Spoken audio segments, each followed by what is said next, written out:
Why? Because before, when you're impoverished, you need a large family to take care of you when you're old.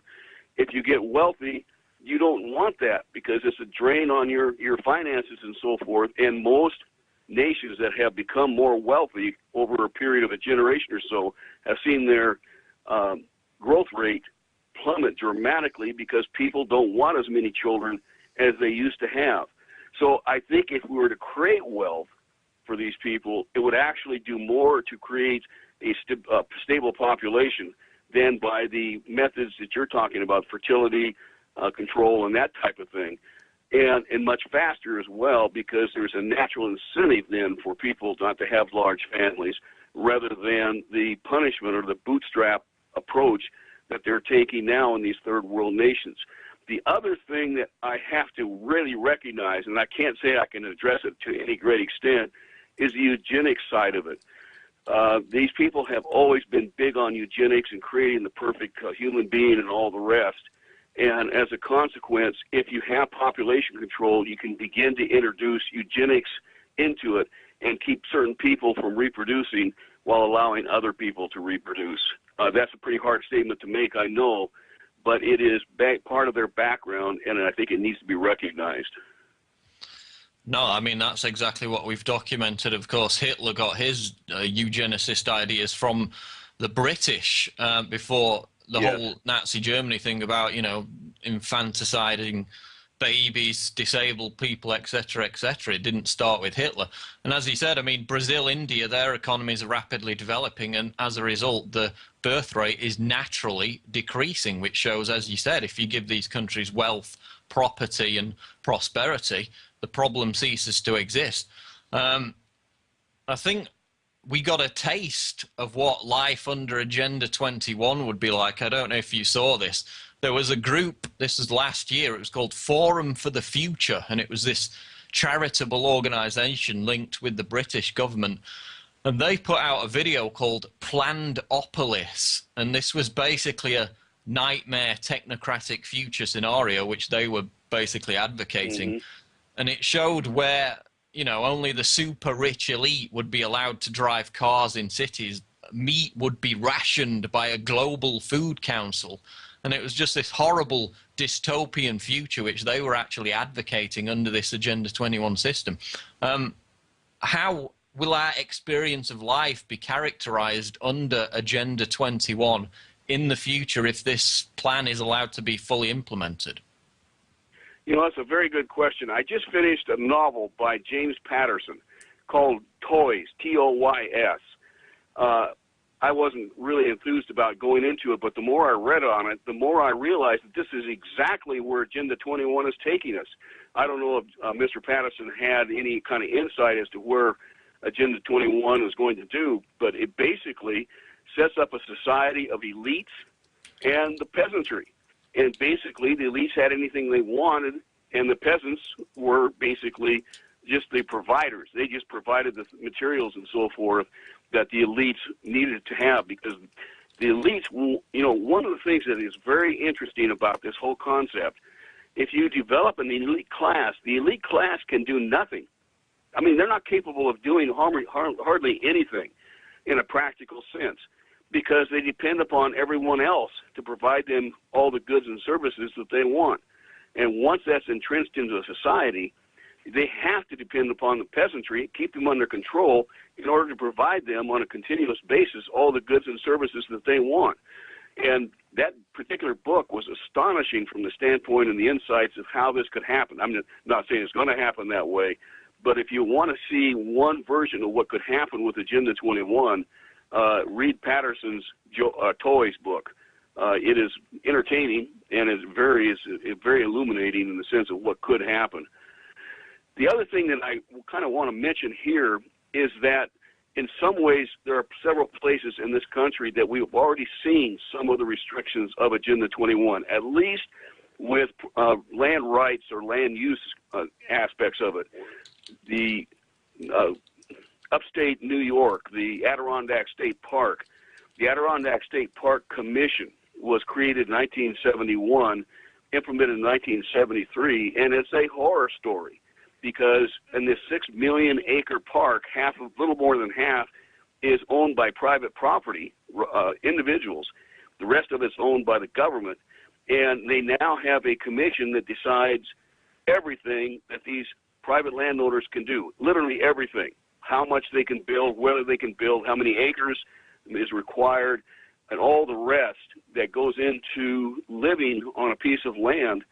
And you can drive through the Adirondack State Park today, and it's like driving through the 1960s because nothing has changed. This is the future of Agenda 21. In fact, it is so pronounced that we believe that Agenda 21, much of the property or land use restrictions that are built into Agenda 21 came from the success story of government basically squashing the rights of private property rights in the Adirondack State Park in upstate New York. It is literally astonishing. And that's a classic example of where we're going, at least with the land use side of it, in the future if we don't stop this massive effort. Here in the United States, for those who are listening that are part of the United States, recognize that we're not implementing Agenda 21 per se here in this country. We're implementing what's called Sustainable America. Sustainable America was created by Bill Clinton, the President's Council on Sustainable Development, back in the mid-1990s in order to fulfill the requirements of Agenda 21. So we are actually implementing Agenda 21 through this Sustainable America program in which every federal agency now has as its operating goals. And if there's any kind of grant given to a state agency or a local community, it always has these kinds of restrictions attached to it because that is now their goal is no longer to serve the American people, but to protect the environment from the American people. And I'm sure that's starting to happen in other parts of the world as well. I mean, it's frightening. Obviously, it's not got this bad yet, but you can look through history at every classical tyranny, particularly in the East with the communist system. I mean, that's the first thing that the Maoist Cultural Revolution did, was seize people's property and turn it all over to the state and make people, you know, work for the state on these collectivized farms. So while it's far from that situation yet, that's the kind of the taste, the raison d'etre that this Agenda 21 is founded in. How can people in their own lives go about resisting Agenda 21 in terms of the decisions they make and the lifestyle choices that they make in their lives? It's one of the things that has been very active here in this country because of the so-called Tea Party movement. The Tea Party movement have gotten a hold of Agenda 21 and realized what's happening, and they have made it a primary focus. And I would hope that this is happening in other parts of the world too. In the case of global warming and alternative energy there in Britain and Germany and Denmark and France and Italy and so forth, Spain, all of these people, all of these countries, if you can organize into groups that will fight legislation and so forth at the local and intermediate as well as the national level, you're going to start having some influence, and it's already happening here in this country. It's amazing what's happened in the last year. I've been fighting Agenda 21 since it was first created in 1992, and it wasn't until last year that it has started to spread to enough groups around the United States that it's really starting to have an impact now in local communities, in comprehensive planning. I don't know what they call it in Europe, but here it's called smart growth or comprehensive planning. And basically, I don't disagree with planning. I think we need to plan for utility lines and all the rest that goes along with it. But this goes far beyond this. This goes to social issues kind of planning. And once you start getting into the social issues, you're losing your freedoms, because the only way a community can provide services like that to all of the members of the community is by taking them away from individual members of the community that should otherwise have them exclusively to their private property rights.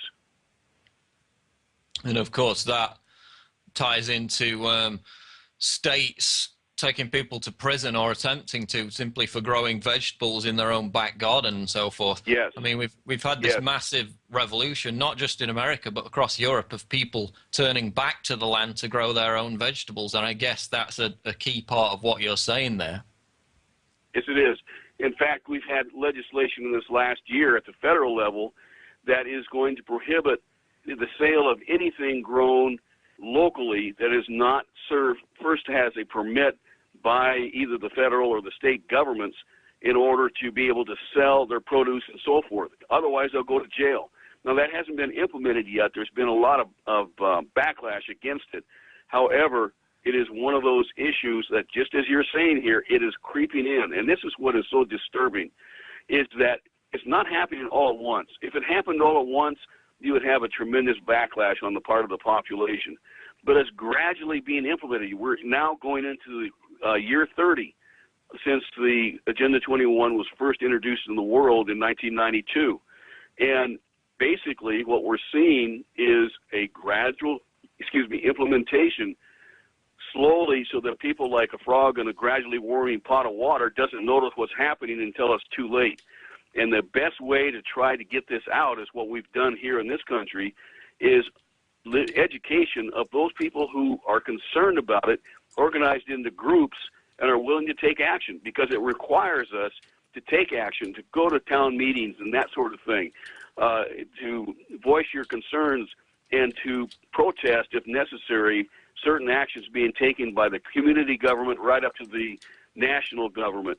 And it's starting to happen here. It's a long ways from what it needs to be, but at least it's starting to happen in the first time that I've seen in over 25 years. And finally, Doctor, tell people about your website and where people can go to get your material and more information on Agenda 21. Well, one of the things that I have now is an actual website called epi-us.com. That's E as in Edward, P as in Paul, I as in intelligent, dash US, like United States.com. There I have all of my products and services and so forth listed for people to be able to see. More specifically, I have a website called emergingscience.us that goes into the global warming issues. Tremendous website in the sense of finding out information as to what really is behind global warming. My DVD called Global Warming Emerging Science basically interviews 24 different scientists from around the world, explaining why man cannot be causing global warming. And we have a news page on that particular site that goes into what's happening currently in the news on this particular issue. My recent book called Rescuing a Broken America is on rescuingamericabook.com, Rescuing American Book. That has been a powerful book this last year in helping people understand what's happening in this country. I'm not so sure how useful it might be around the world, but we have had orders from Australia, even England, for that particular book, because it does reveal so much about the global agenda that it helps even those who are not necessarily part of this country and under its legal system. So those are the primary websites, epi-us.com, emergingscience.us, and rescuingamericabook.com. I think if you were able to go to those, you would see most of what we have available to help provide the information that you need to be more effective. Okay, that's going to wrap it up then. Dr. Michael Coffman, we really appreciate you joining us on Infowars Nightly News, and we look forward to speaking with you again. Thank you very much. Great. Thank you. Thank you. Bye now. Okay, folks, thanks for tuning in once again to Infowars Nightly News. We'll see you on the next edition. Take care.